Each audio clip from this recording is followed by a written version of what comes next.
യോഹന്നാൻ്റെ സുവിശേഷം 21 അധ്യായം 3 മുതൽ 6 വരെയുള്ള വാക്യങ്ങളാണ് ഇന്ന് നമ്മൾ വായിക്കുവാനായി പോകുന്നത്.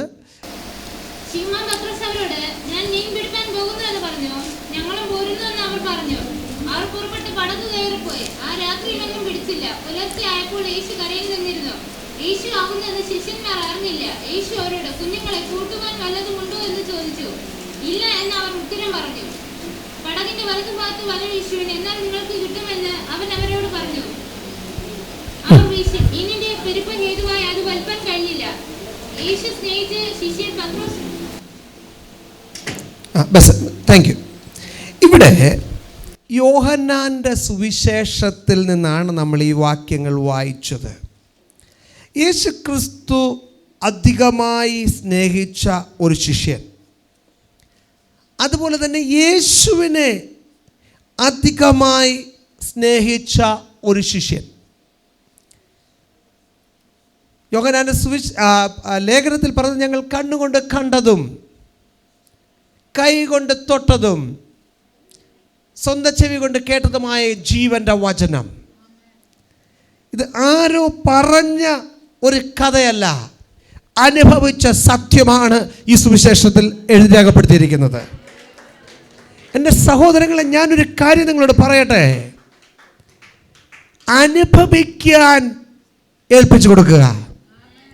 ആരൊക്കെയോ പറഞ്ഞ കഥകളല്ല, വചനം പഠിക്കുക. ആ വചനം പഠിച്ച വചനം ജീവിതത്തിൽ അനുഭവിക്കുക. അതിനായി സമർപ്പിച്ചു കൊടുത്താൽ ഓരോരുത്തർക്കും ഈ വചനം അനുഭവിക്കുവാൻ സാധിക്കും.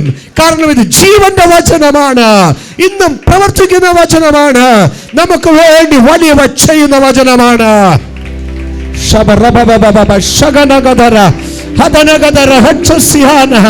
യോഹന്നാനെ പോലെ നമുക്കും ഇന്ന് പറയുവാൻ സാധിക്കണം, ഞാൻ അനുഭവിച്ചതാണ്, ഞാൻ എന്റെ കണ്ണുകൊണ്ട് കണ്ടതാണ്, എന്റെ ജീവിതത്തിൽ അനുഭവിച്ച ദൈവിക സ്വാതന്ത്ര്യങ്ങളുടെ പൂർത്തീകരണമാണ്.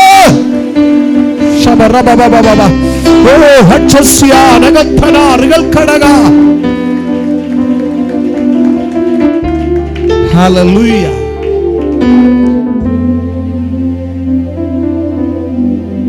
വചനം മനസ്സിലാക്കി അതേറ്റെടുത്താൽ, ദൈവീയ ആലോചനകളെ മനസ്സിലാക്കി അതേറ്റെടുത്താൽ, അത് നമ്മളുടെ ജീവിതത്തിൽ വലിയവ പ്രവർത്തിക്കും. ആമേൻ. ഹല്ലേലൂയ. വചനത്തിൽ നിലനിൽക്കുക, വചനത്തെ അനുഭവിക്കുക. ഇവിടെ യോഹന്നാൻ യേശുക്രിസ്തുവിൻ്റെ ദൈവപുത്രനായിട്ടാണ് അവതരിപ്പിച്ചിരിക്കുന്നത്.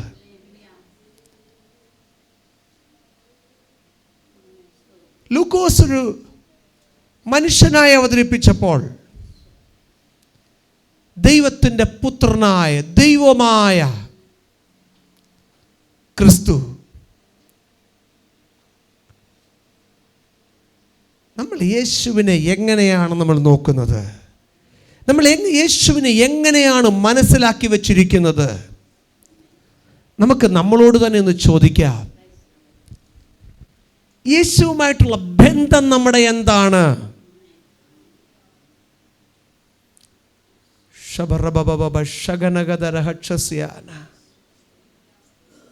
യേശുവിനെ കർത്താവായി അനുഭവിച്ചറിഞ്ഞവർക്കായി, അങ്ങനെ ജീവിതത്തിൽ കൊണ്ടു നടക്കുന്നവർക്കായി ഞാൻ ദൈവത്തെ സ്തോത്രം ചെയ്യുന്നു. ഒരു കാര്യം ഞാൻ പറയട്ടെ, നമ്മൾ യേശുവിലേക്ക് വന്നപ്പം നമ്മൾ രക്ഷിക്കപ്പെടാൻ വേണ്ടി രക്ഷാവാചകം ചൊല്ലി. അന്ന് എന്തുവാ നമ്മൾ പറഞ്ഞ? യേശുവിനെ എന്തായിട്ടാ പറഞ്ഞേ? രക്ഷിക്കപ്പെട്ടവരല്ലേ എല്ലാം. എന്തായിട്ടാ നമ്മൾ പറഞ്ഞേ? കേൾക്കുന്നില്ല. കർത്താവിനെ സ്വീകരിക്കുന്നു. യേശുവിനെ ആരായിട്ടാ പറഞ്ഞേ? രക്ഷിതാവായിട്ട്. വേറെ? കർത്താവും രക്ഷിതാവുമായി. രക്ഷിതാവ് മാത്രമല്ല, നമ്മുടെ ആരാ? കർത്താവ് നമ്മുടെ മേൽ കർത്തൃത്വം നടത്തുന്നവൻ. ഇന്ന് ഞാനൊന്ന് ചോദിക്കട്ടെ, നമ്മുടെ മേൽ സത്യത്തിൽ കർത്തൃത്വം നടത്തുന്നത് യേശുവാണോ? നമ്മൾ ഓരോ പ്രവൃത്തികളും ചെയ്യുമ്പോൾ ആ യേശുവിനോട് ചോദിക്കാറുണ്ടോ, എൻ്റെ യേശുവേ, നീ എൻ്റെ കർത്താവാണ്, നീ എൻ്റെ ഇഷ്ടമല്ലാത്ത ഒന്നും ഞാൻ ചെയ്യത്തില്ല, അതുകൊണ്ട് ഇത് എനിക്ക് നിൻ്റെ ഇഷ്ടമാണോ എന്ന് എത്ര പേർ ചോദിക്കാറുണ്ട്? ദൈവമക്കളെ, നമ്മൾ ഓരോ പ്രവൃത്തി ചെയ്യുമ്പോഴും ദൈവത്തോട് ചോദിക്കണം, ദൈവമേ, നിൻ്റെ ഇഷ്ടം മാത്രം എൻ്റെ ജീവിതത്തിൽ പൂർത്തീകരിക്കണം, നിന്റെ ഹിതം മാത്രം എൻ്റെ ജീവിതത്തിൽ പൂർത്തീകരിക്കണം, നിന്റെ ഇഷ്ടമില്ലാത്ത ഒരു സ്റ്റെപ്പ് പോലും എനിക്ക് വെക്കാൻ അനുവദിക്കരുത്.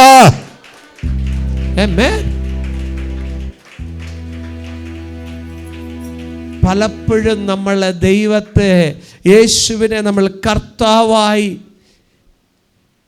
അംഗീകരിച്ചെങ്കിലും നമ്മൾ നമ്മുടെ ഇഷ്ടത്തിനനുസരിച്ചാണ് പോകുന്നത്. അതാണ് നമ്മളിപ്പോൾ വായിച്ച വാക്യത്തിലും മനസ്സിലാക്കുന്നത്. ഞാൻ ചിന്തിക്കുന്നത് നിങ്ങൾക്കെല്ലാം ഈ സാഹചര്യങ്ങൾ അറിയാമെങ്കിൽ ഒന്ന് പറയട്ടെ. യേശുവിനെ ക്രൂശിൽ തറച്ച് 3-ാം നാൾ ഉയർത്തെഴുന്നേറ്റു. അതിനുശേഷം ശിഷ്യന്മാർക്ക് കൂടുതൽ പ്രതീക്ഷകളൊന്നുമില്ലാതെ ഇരിക്കുമ്പോൾ പത്രോസ് ആ ശിഷ്യന്മാരോട് പറയുന്നത്, ഞാൻ വല വീശാൻ പോകുന്നു. അന്നേരം അവർ പറയുന്ന, ഞാനും വരുന്നു. കാരണം യേശു ക്രിസ്തു ഉണ്ടായിരുന്നപ്പം എല്ലാം ഉണ്ടായിരുന്നു. ഇപ്പം യേശു ക്രിസ്തു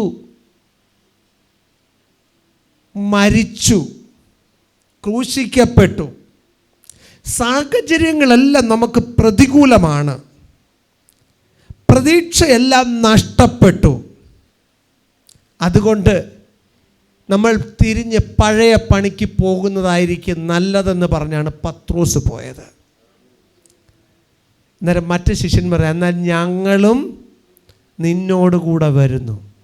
ദൈവമക്കളെ, ഒരു കാര്യം ഞാൻ പറയാം. നിങ്ങൾ ഈ ഒരു സഭയിലെ വിശ്വാസിയായിട്ടായാലും ഒരു കുടുംബത്തിലെ അംഗമായിട്ടായാലും നിങ്ങളുടെ പിന്മാറ്റം നിങ്ങളുടെ സഭയെ, നിങ്ങളുടെ കുടുംബത്തെ അത് ബാധിക്കുക തന്നെ ചെയ്യും.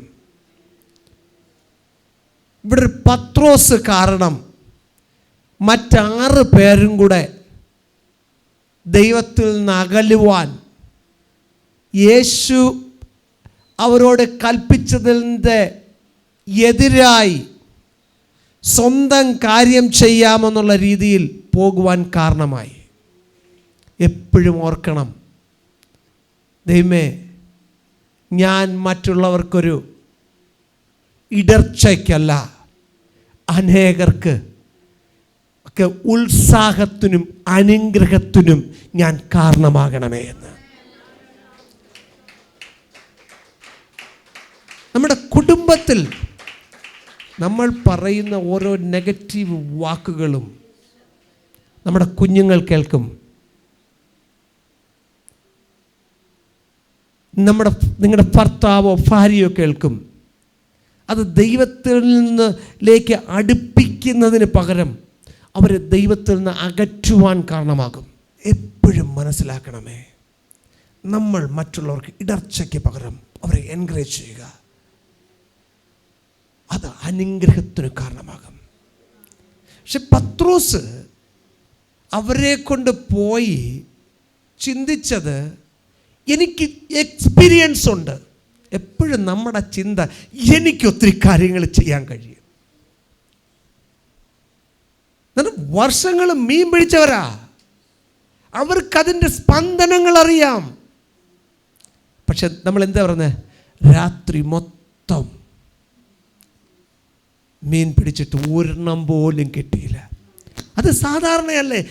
എന്തെങ്കിലും ഒരു ചെറിയൊരെണ്ണമെങ്കിലും കിട്ടാതെ ഒരിടത്ത് അങ്ങനെ ഉണ്ടാകത്തില്ല. ഇവിടെ ഒറ്റയൊരെണ്ണം പോലും കിട്ടിയില്ല. പക്ഷെ അവിടെയാണ് ആ യേശു അവരുടെ അരികിലേക്ക് ചെല്ലുന്നത്. ആ യേശുവിൻ്റെ ഹൃദയം നമ്മൾ അവിടെ നിന്ന് കാണണം. യേശു എന്താ പറഞ്ഞത്? കുഞ്ഞുങ്ങളെ കൂട്ടുവാൻ വല്ലതുമുണ്ടോ? നമ്മൾ എത്ര ദൈവത്തിൽ നിന്ന് അകന്നു പോയാലും ദൈവം നമ്മളെ ഇന്നും സ്നേഹിക്കുന്നു. ദൈവം നമുക്ക് വേണ്ടി ഇന്നും കരുതുന്നു. നമ്മുടെ പാപങ്ങളെ എല്ലാം ക്ഷമിച്ച്. ഇന്ന് ഞാൻ നിങ്ങളോട് ഒരു കാര്യം പറയട്ടെ. ആരെങ്കിലും ഇന്ന് ഞാൻ വലിയൊരു പാപിയാണ്, ഒത്തിരി പാപം ചെയ്തതാണ്, ദൈവം ക്ഷമിക്കുമോ എന്ന് ചോദിച്ചാൽ ഒറ്റ കാര്യം ഞാൻ പറയാം. നിങ്ങളുടെ പാപങ്ങൾ എത്ര കടിച്ചുവപ്പായാലും ഹിമം പോലെ വെളുപ്പിക്കുന്ന ആ പുണ്യ രക്തത്തിൻ്റെ മുൻപിലാണ് നമ്മളായിരിക്കുന്നത്. ആ ക്രിസ്തുവിൻ്റെ സ്നേഹത്തിലാണ് നമ്മളായിരിക്കുന്നത്. ദൈവമക്കളെ, ആ സ്നേഹത്തിൽ മുറുകെ പിടിക്കുക. ഒരപ്പനോട് അമ്മയോട് പൊട്ടിക്കരഞ്ഞ് പറയുന്ന പോലെ ഒന്ന് ചെന്ന് പറ, ദൈവമേ എനിക്ക് അബദ്ധം പറ്റി, എനിക്ക് ആ തെറ്റ് പറ്റി. എത്ര വലിയ പാപമായാലും. ക്രിസ്റ്റോസം മെത്രാപ്പൊലിത്ത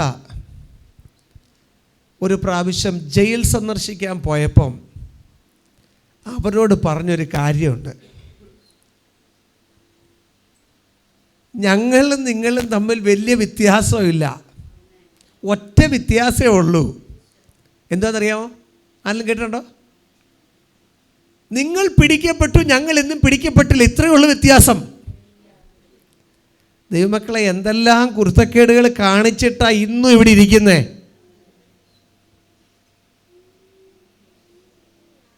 നോട്ടത്തിൽ, ചിന്തയിൽ, പ്രവൃത്തിയിൽ, വാക്കുകളിൽ എങ്കിലും പിതാവിനെ പോലെ കരുണ തോന്നുന്ന ഒരു നല്ല ദൈവം ഇന്നും നമുക്ക് വേണ്ടി ജീവിക്കുന്നു. ഇന്നും ആ മുടിയനായ പുത്രൻ മടങ്ങി വന്നപ്പോൾ അവൻ്റെ കാലിൽ അവനെ ചുംബിച്ച് കെട്ടിപ്പിടിച്ച ഒരു പിതാവ് ഇന്നും നമുക്ക് വേണ്ടി ഉണ്ട്. ആ ദൈവിക സ്നേഹത്തിലാണ് നമ്മൾ ഇന്നും ജീവിക്കുന്നത് എന്ന് മറന്നു പോകാതിരിക്കുക.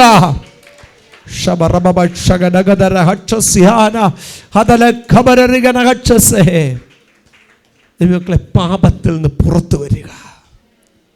നമ്മുടെ എക്സ്പീരിയൻസിൽ, നമ്മുടെ അനുഭവജ്ഞാനത്തിൽ എന്തെങ്കിലുമൊക്കെ ചെയ്യാന്ന് പറഞ്ഞാൽ ഒന്നും നടക്കത്തില്ല. ഞാൻ പറയുന്നെങ്കിൽ ഞാനിതെല്ലാം ഇതിലൂടെയൊക്കെ കടന്നുപോയവനാ. ഞാൻ ബൈബിൾ കോളേജ് കഴിഞ്ഞ് എനിക്കൊരു ചിന്ത വന്നു. എൻ്റെ അപ്പം പാസ്റ്ററായിരുന്നു വർഷങ്ങൾ. ഞാൻ 19 വയസ്സ് വരെ ഞാൻ പപ്പയുടെ കൂടെ ആയിരുന്നു. 19 വയസ്സ് ശേഷം ഞാൻ പഞ്ചാബിൽ പോയി ഇങ്ങനൊരു ജോലി ചെയ്ത് മിനിസ്ട്രി ചെയ്യാമെന്ന് വിചാരിച്ചു. പക്ഷേ അവിടെ മുമ്പേ പറഞ്ഞ പോലെ ദൈവം ബ്ലോക്ക് ചെയ്തു. പക്ഷേ അതിനുശേഷം ഞാൻ ബൈബിൾ കോളേജിൽ പോയി. ബൈബിൾ കോളേജ് പഠനം, അപ്പൻ്റെ കൂടെയുള്ള എക്സ്പീരിയൻസ് ഒക്കെ ചിന്തിച്ച് ഞാൻ വിചാരിച്ചു, ഇപ്പം ഞാൻ ചെല്ലും, ഞാൻ ട്രാക്ട് ഡിസ്ട്രിബ്യൂഷൻ ചെയ്ത് എല്ലാ ഗ്രാമങ്ങളിലും പോകും, ഒത്തിരി പേര് വരും.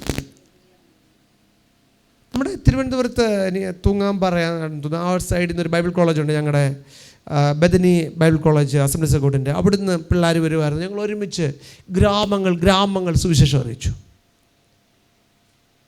ഒരാൾ പോലും ചർച്ച വന്നില്ല. എന്നാലും എനിക്കൊരു കാര്യം മനസ്സിലായി, ഇനിയും ദൈവം അല്ലാതെ വേറെ വഴിയില്ല. നമ്മൾ പലപ്പോഴും നമ്മുടെ ജീവിതത്തിൽ നമ്മളാവുന്നതൊക്കെ ചെയ്തതിന് ശേഷം പറയുന്നത്, ദൈവമേ ഇനിയും നീ ചെയ്യ്. ശിഷ്യന്മാർ തോണി, അവിടെ നിന്ന് തോണി എന്നാണ് എഴുതിയിരിക്കുന്നത്, പടക് മുങ്ങാറാകുന്നിടം വരെ എടാ നീ ആശാരിയുടെ മോൻ, ഞങ്ങൾ ഇതിനകത്ത് ജനിച്ചു വളർന്നവർ. പക്ഷെ മുങ്ങാറായപ്പോൾ പറഞ്ഞു, നിനക്ക് ഞങ്ങൾ ചാകുന്നതിൽ ചിന്തയില്ലയോ? എന്നേരം എന്ത് ചെയ്തു? കാറ്റിനെ ശാസിച്ചു. ഞാനും അവസാനം എൻ്റെ സീനിയർ പാസ്റ്റേഴ്സ് പറഞ്ഞു, ഫിന്നി പാസ്റ്റർക്ക് ഇതുപോലുള്ള സ്ഥലത്തുള്ള വലിയ സിറ്റികളിലെ മിനിസ്ട്രി നടക്കും, ഇത്രയും അൺഡെവലപ്ഡ് ആയിട്ടുള്ള ഇടത്തൊക്കെ. പക്ഷേ എൻ്റെ അവിടെ അന്നത്തെ ഒരു മെയിൻ പാസ്റ്റർ, ഞങ്ങളുടെ അന്ന് പ്രസ്ബിറ്റർ എന്ന് പറയും, അദ്ദേഹം പറഞ്ഞു, പാസ്റ്ററെ, ദൈവം തന്ന ദർശനമാണെങ്കിൽ അവിടെ നിൽക്കണം, ദൈവം പ്രവർത്തിക്കും. അതൊരു പ്രവചന ശബ്ദമായിട്ട് ഞാൻ പറഞ്ഞില്ലേ, അഭിഷക്തന്മാരുടെ ശബ്ദത്തെ നമ്മൾ അത് ഏറ്റെടുക്കണം. ഞാനത് ഏറ്റെടുത്തു. 21 days രാത്രി കഴിച്ചുകൊണ്ട് ഉപവാസം ഇരുന്നു. 2ാമത്തെ ആഴ്ച ആദ്യത്തെ കുടുംബം വന്നു, ആദ്യത്തെ ഒരു ആൻറ്റി വന്നു. ഇന്ന് 275 വിശ്വാസികളും 3 ബ്രാഞ്ച് ചർച്ചസും 6 മിഷണറിമാരും ഉള്ളൊരു ചർച്ചായിട്ട് ചർച്ച വളർത്തി. എപ്പോഴാന്ന് ചോദിച്ചാൽ ഞാൻ പറഞ്ഞു, എൻ്റെ ബൈബിൾ കോളേജിൻ്റെ സർട്ടിഫിക്കറ്റോ എൻ്റെ അല്ലെ കഴിവുകളോ അനുഭവ പരിചയമല്ലപ്പാ, നീ മാത്രമാണ് എനിക്ക് അല്ലെ ആശ്രയം. നീ അല്ലാതെ ആരും എനിക്ക് വേണ്ടി പ്രവർത്തിക്കുവാൻ കഴിയത്തില്ല എന്ന് എപ്പോൾ പറഞ്ഞോ അന്ന് ദൈവം പ്രവർത്തിക്കുവാൻ ആരംഭിച്ചു. ആമേൻ. ദൈവമക്കളെ, ആ സ്നേഹത്തിന് മുമ്പിൽ താഴ്ത്തി ഏൽപ്പിക്കുക. ദൈവം നമുക്ക് വേണ്ടി അത്ഭുതങ്ങളെ പ്രവർത്തിക്കും. ഞാൻ പെട്ടെന്ന് മുമ്പോട്ട് പോട്ടെ. അവിടെ നമ്മൾ കാണുന്നത് യേശു അവരോട് പറഞ്ഞത്, നിങ്ങൾ വല വീശുക. വാക്യങ്ങളൊന്നും വായിക്കാതെ 6ാമത്തെ വാക്യം വായിച്ചോളെ. യേശു അവരോട്, കുഞ്ഞുങ്ങളെ കൂട്ടുവാൻ വല്ലതുമുണ്ടോ എന്ന് ചോദിച്ച് ഇല്ല എന്ന് ഉത്തരം പറഞ്ഞു. പടകിൻ്റെ വലത്തുഭാഗത്ത് വല വീശുവിന്, എന്നാൽ നിങ്ങൾക്ക് കിട്ടും എന്ന് അവൻ അവരോട് പറഞ്ഞു. അവർ വീശി, മീനിൻ്റെ പെരുപ്പം ഹേതുവായി അത് വലിക്കുവാൻ കഴിഞ്ഞില്ല. എന്താ പറഞ്ഞേ? ഇപ്പം എന്തോ സംഭവിച്ചേ? യേശു പറഞ്ഞപ്പോൾ എന്താ ചെയ്തു? പെരുപ്പം ഹേതുവായി വലിക്കുവാൻ സാധിക്കാത്ത ഒരു പെരുത്ത മീൻകൂട്ടം. അവിടെ മറ്റൊരു കാര്യം കൂടെ നമുക്ക് കാണാൻ സാധിക്കും, പക്ഷെ വല പൊട്ടിയില്ല. അത് ദൈവം തരുന്നതിൻ്റെ പ്രത്യേകത. പെരുപ്പത്തോടെ തരിക മാത്രമല്ല, അത് നഷ്ടപ്പെടാനും അവൻ അനുവദിക്കത്തില്ല. പലപ്പോഴും നമ്മുടെ ബുദ്ധിയിൽ കഴിവിൽ നമ്മൾ ഒത്തിരി സമ്പാദിച്ചാലും അത് അനുഗ്രഹമായി മാറണമെങ്കിൽ ദൈവം പ്രവർത്തിക്കണം. ആമേൻ. നമുക്ക് ചിലപ്പോൾ പൈസ ഉണ്ടാക്കാൻ പറ്റുമായിരിക്കും, പക്ഷെ അത് അനുഗ്രഹമായി നമുക്ക് മാറണമെങ്കിൽ ദൈവ ശബ്ദത്തിനനുസരിച്ച് വലയെറിയേണ്ടിയിരിക്കുന്നു.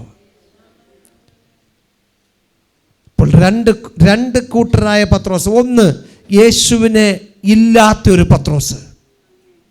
2, യേശുവിനോട് ചേർന്ന് നിൽക്കുന്നൊരു പത്രോസ്. ദൈവമക്കളെ, നമ്മുടെ ജീവിതത്തിലും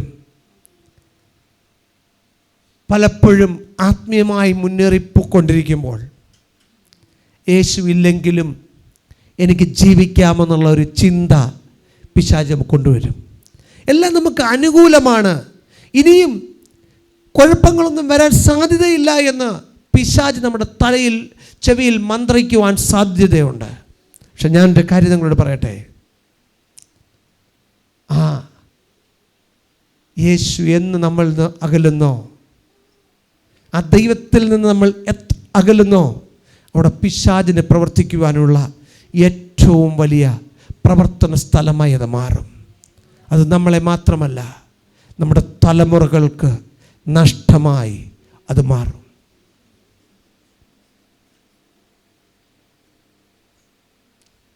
ചരിത്രം, ബൈബിൾ ചരിത്രം എന്നാണ് പറയുന്നത്. നമ്മൾ വായിക്കുന്നത് ബോവസ്, ധനികനായ ബോവസ്, ദൈവത്തിൽ ഭയമുള്ള ബോവസ്. മുൻപോട്ടുള്ള തലമുറ ദാവീദ്, ദൈവത്തെ ഭയക്കുന്ന, വലിയ അനുഗ്രഹങ്ങളെ ദൈവം വാഗ്ദത്തം ചെയ്ത ആ ദാവീദ്. അതിനുശേഷം ജ്ഞാനിയായ ശലോമോൻ വന്നു. പക്ഷേ ജ്ഞാനം കൂടിയതുകൊണ്ട് ദൈവത്തിലുള്ള ആശ്രയം കുറഞ്ഞു. പിന്നെ നമ്മൾ ആ തലമുറ അനുഗ്രഹിക്കപ്പെടുന്നത് യേശു ക്രിസ്തുവിലൂടെ മാത്രമാണ്. അത് കഴിഞ്ഞവരുടെ പതനമാണ് നമ്മൾ കാണുന്നത്. കാരണം എന്താ? ജ്ഞാനം വന്നു, പണം വന്നു, ദൈവം അവരിൽ നിന്നകന്നു. ദൈവമക്കളെ, സഭയിൽ വരുന്നത് നല്ലതാണ്, ദൈവത്തിൽ നിന്ന് വലിയ അനുഗ്രഹങ്ങളെ പ്രാപിക്കുന്നത് നല്ലതാണ്. പക്ഷെ എപ്പോഴും എൻ്റെ നാഥനില്ലാതെ, എൻ്റെ കർത്താവില്ലാതെ ഒരു ജീവിതം എനിക്ക് വേണ്ട എന്ന് പറയുവാൻ, എൻ്റെ ദൈവത്തിന് ഇഷ്ടമില്ലാത്ത ഒരു കാര്യം എൻ്റെ ജീവിതത്തിൽ വേണ്ട എന്ന് പറയുവാൻ നമ്മൾ തയ്യാറാകണം.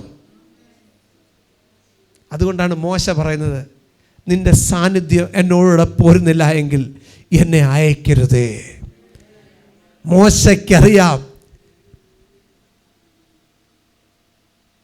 കുറച്ച് വർഷങ്ങൾക്ക് മുമ്പ് ദൈവം ഇല്ലെങ്കിലും എനിക്ക് കുറച്ചൊക്കെ അറിയാമെന്ന് പറഞ്ഞ് മിസ്രൈമിലെ രാജകുമാരനായി പ്രവർത്തിച്ചതിൻ്റെ ഫലമായി 40 വർഷം എന്ത് പറ്റി? ആട്ടിടയനായി പോകേണ്ടി വന്നു. പക്ഷെ എന്ന് ആ ദൈവവുമായിട്ടൊരു കൂട്ടിമുട്ടലുണ്ടായോ, എന്നാൽ ദൈവത്തിൽ നിന്ന് ചിലത് പ്രാപിച്ചോ, അന്നു മുതൽ വിജയകരമായ ഒരു ജീവിതമാണ്. പക്ഷേ ഇനിയുമാണെങ്കിലും ആ വിജയകരമായ ജീവിതം കണ്ടിന്യൂ ചെയ്യണമെങ്കിൽ ആ സാന്നിധ്യത്തിൻ്റെ കീഴിൽ നിൽക്കേണ്ടിയിരിക്കുന്നു. പത്രോസിനും അതാണ് സംഭവിച്ചത്. ആ സാന്നിധ്യത്തിൽ നിന്നും ഓടിപ്പോകുവാൻ ശ്രമിച്ച്, പക്ഷെ ആ സാന്നിധ്യത്തിലേക്ക് തിരികെ വന്നപ്പോൾ അവർക്ക് പടകിൽ വലിക്കുവാൻ കഴിയാത്ത വിധം മീൻ കൊണ്ട് നിറച്ചു. പക്ഷേ ദൈവം വിളിച്ചത് മീനെ പിടിക്കാനല്ല. തുടക്കത്തിൽ അവരോട് പറഞ്ഞൊരു കാര്യമുണ്ട്, ഇനി മുതൽ നിന്നെ ഞാൻ മനുഷ്യനെ പിടിക്കുന്നവരാക്കും. പക്ഷേ ആ തെറ്റ് അവൻ അന്ന് പറ്റിയെങ്കിൽ അവൻ മടങ്ങി വന്നതിന് ശേഷം അവൻ യേശുവിനോട് ചേർന്ന് നിന്നു. അതുകൊണ്ട് നമ്മൾ അപ്പോസ്തലപ്രവൃത്തി 2-ാം അധ്യായത്തിൽ വായിക്കുന്നത്, ഒറ്റ പ്രസംഗം കൊണ്ട് ആ വല വീശിയത് 3000 പേരുടെ രക്ഷയ്ക്ക്, 3000 പേരുടെ സ്നാനത്തിന്, 3000 പേര് സ്വർഗരാജ്യത്തോട് കൂട്ടിച്ചേർക്കുന്നതിന് കാരണമായി. മനസ്സിലാക്കണമേ, നമ്മളെക്കുറിച്ച് ദൈവത്തിന് വലിയ വലിയ പ്രതീക്ഷകളുണ്ട്. അവനിൽ ദൈവത്തിൽ നിന്നും അകന്നു പോകാതെ ദൈവമാക്കിയിരിക്കുന്നിടത്ത് വിശ്വസ്തയോടെ വേല ചെയ്യുകയാണെങ്കിൽ നമുക്ക് വേണ്ടി ശരിയായ സമയത്ത് വലിയവ പ്രവർത്തിക്കുന്ന ഒരു നല്ല ദൈവം ഇന്നും ജീവിക്കുന്നു. ഹല്ലേലൂയ. ആ ദൈവത്തിലേക്ക് നമുക്ക് കണ്ണുകളെ ഉയർത്താം. ആ ദൈവത്തിലേക്ക് നമുക്ക് ആശ്രയിക്കാം. അവൻ എൻ്റെ രക്ഷകൻ പാറ, ഞാൻ ആരെ പേടിക്കും?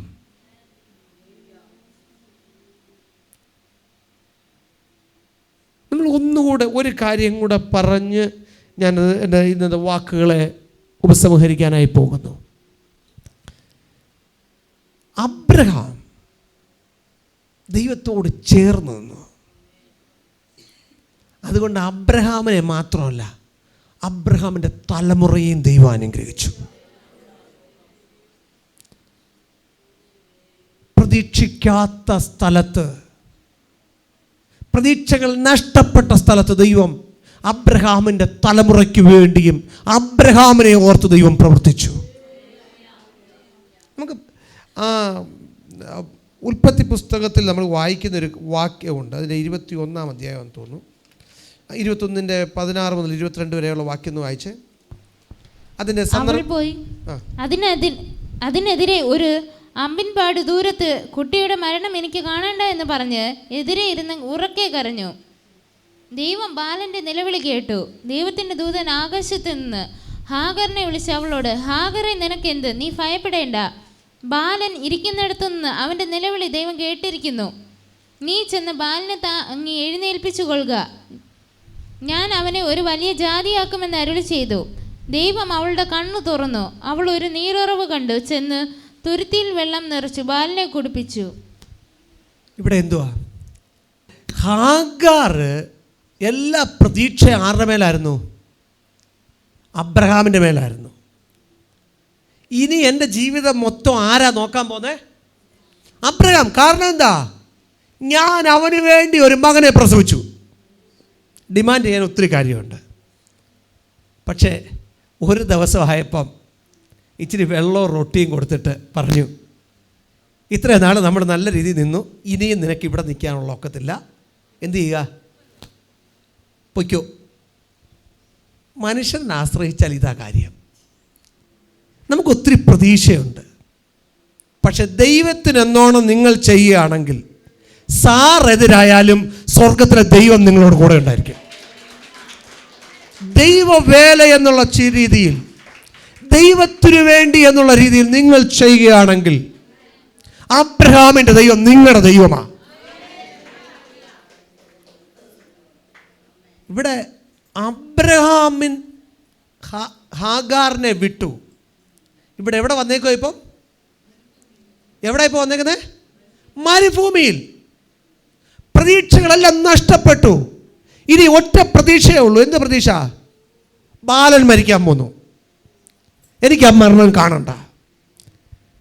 അവിടെ അബ്രഹാമിനെ ഓർത്ത് ഇസ്മായേലിൻ്റെ കരച്ചിൽ കണ്ടു. അവിടെ കാണുന്നത് ഹാഗാറും കരയുന്നു, ബാലനും കരയുന്നു. പക്ഷെ ആരുടെ കരച്ചിലാണ് കേട്ടത്?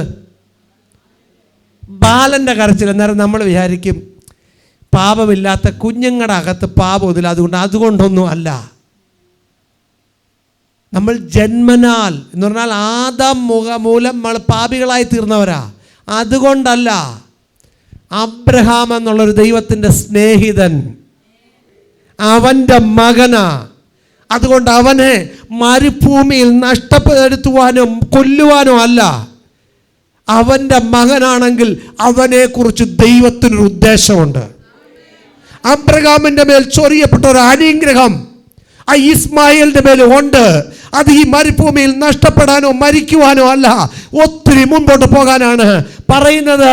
നീ മരിക്കുവാൻ പോവുകയല്ല, നിന്നെ ഞാൻ വലിയൊരു ജാതിയാക്കാൻ പോവുകയാണ്. എല്ലാം കന്നി തീർന്നു എന്ന് ചിന്തിക്കുന്നുവെങ്കിൽ, ഇനി മുൻപോട്ട് പോകാൻ യാതൊരു വഴിയുമില്ല എന്ന് ചിന്തിക്കുന്നുവെങ്കിൽ, പിശാച് എല്ലാ വഴികളെയും അടച്ചുവെങ്കിൽ, നിങ്ങൾക്ക് വേണ്ടി തുറക്കുന്ന ദൈവം, തുറന്നാൽ ആരും അടയ്ക്കാൻ സാധിക്കുകയില്ലാത്ത, ദൈവം അടച്ചാൽ ആർക്കും തുറക്കുവാൻ സാധ്യമില്ലാത്ത ആ വാതിലുകൾ നിങ്ങൾക്ക് വേണ്ടി തുറക്കും. നിങ്ങൾ അവന്റെ സ്നേഹിതനായി അവനോട് ചേർന്നിരിക്കുക, അവന്റെ അനുഗ്രഹത്തിന്റെ വിലയെ മനസ്സിലാക്കുക. ആമേൻ.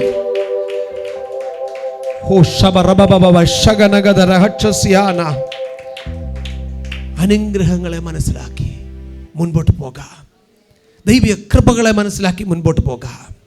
ദൈവത്തോട് ചേർന്നിരുന്നാൽ, ആ ദൈവത്തെ അലിവിടാതെ മുറുകെ പേടിച്ചാൽ, യാക്കോബിനെ അനുഗ്രഹിച്ചൊരു ദൈവം നിങ്ങളുടെ ദൈവമാണ്. യാക്കോബിൻ്റെ കയ്യിൽ ഭാര്യമാരുണ്ട്. നമ്മൾ കാണുന്നത് അവന് മൃഗസമ്പത്തുണ്ട്, അവന് കുഞ്ഞുങ്ങളുണ്ട്, ദാസന്മാരുണ്ട്. പക്ഷേ യാക്കോബ് പറയുന്നത് എന്തുവാ? യാബോക്ക് കടലിൻ്റെ നദിയുടെ തീരത്ത് നിന്ന് എന്താ പറയുന്നേ? നീ എന്നെ അനുഗ്രഹിച്ചല്ലാതെ ഞാൻ നിന്നെ വിടത്തില്ല. എനിക്ക് ഈ അനുഗ്രഹങ്ങളൊക്കെ ഉണ്ട്, ഇതൊക്കെ നഷ്ടപ്പെട്ടു പോകുന്ന അനുഗ്രഹങ്ങളാണ്. പക്ഷെ ദൈവമേ, നീ എന്നെ അനുഗ്രഹിച്ചാൽ ആ അനുഗ്രഹം എൻ്റെ തലമുറകളിലേക്ക് പകരപ്പെടുന്ന അനുഗ്രഹമാണ്. ആമേൻ. ദൈവമക്കളെ, അവനെ മുറുകെ പിടിക്കുക, അവനോട് യാചിക്കുക, അവനെ കർത്താവായി സ്വീകരിക്കുക. ഒരിക്കലും ഉപേക്ഷിക്കാത്ത നല്ലൊരു താതൻ നമുക്കായി ഇന്ന് ജീവിക്കുന്നു. കണ്ണുകളടയ്ക്കാൻ പ്രാർത്ഥിക്കുക. ഇനി ഞാൻ നിന്നെ വിട്ട് ഞാൻ ഓടിപ്പോകുകയില്ല എന്ന് പറയാൻ. ദൈവം എൻ്റെ ജീവിതത്തിൽ അറിഞ്ഞോ അറിയാതെയും നിന്നകന്നു പോയെങ്കിൽ ഞാൻ ഹല്ലേലൂയ മടങ്ങി വരുന്നു പറയാൻ എത്ര പേർ തയ്യാറാകും?